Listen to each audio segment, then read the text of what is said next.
Y el saludo va para los compas Saúl Ramírez Aguilar, en especial para Fausto Ramírez Aguilar. Hasta Banco de San Hipólito nos vamos. ¡Ánimo! Jugaba con carritos de madera, bajo en juguete, no había de veras. El día 25 de diciembre, en su arbolito, no había sorpresa. Para el 6 de enero, él se esperaba, pero los reyes nunca llegaban. Pero la realidad fue que a su madre, cosiendo ropa, no le alcanzaba.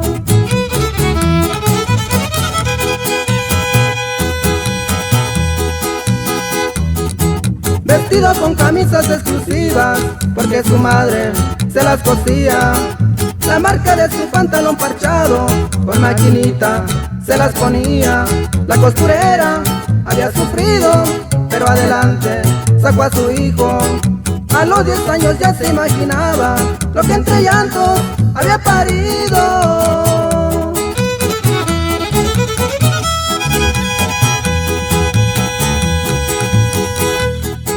A una doble roda de 87 ya le montaba, siendo muy plebe. Fue la herramienta que le dio su padre para que empezara a hacer billetes. Por su carácter ya no era un niño, para defenderse ya tiene estilo. Y para chambear o tal vez jalarle, pelaba gallos, fue con los gringos. Con respeto a los grandes de la música, suena y suena. Signo, signo, signo. Muy rarica, muy rarica, muy rarica. Lema, lema, lema. Récord, récord, récord. Les pinto bien el cuadro y buena oferta, porque en sus tratos nunca hay sorpresa. Se hizo proveedor en cantidades de lo que mueve, ahí saquen cuenta. Pusieron trampa pa' que cayera, pero el venado llevaba escuela. La cáscara del mango mexicano pa' los gabachos y se la pela.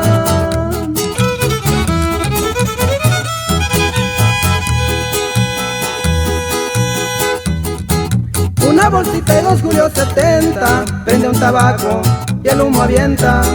Con musiquita vieja se amanece, pistear en bola, saca la vuelta. 2, 3 palabras y soluciona. Se ponen quietos o quieren bronca, se la pone fácil pa' que se arregle, pero a rateros nunca perdona.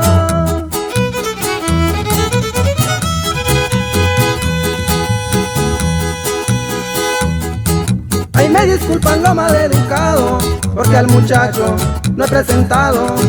Yo solo sé que se pone el sombrero cuando se llega el mes de mayo. Tiene a su padre y lo respeta, tiene a su madre que lo aconseja. De aquí pa'l real por su cuenta corre, que ya no sufra la costurera.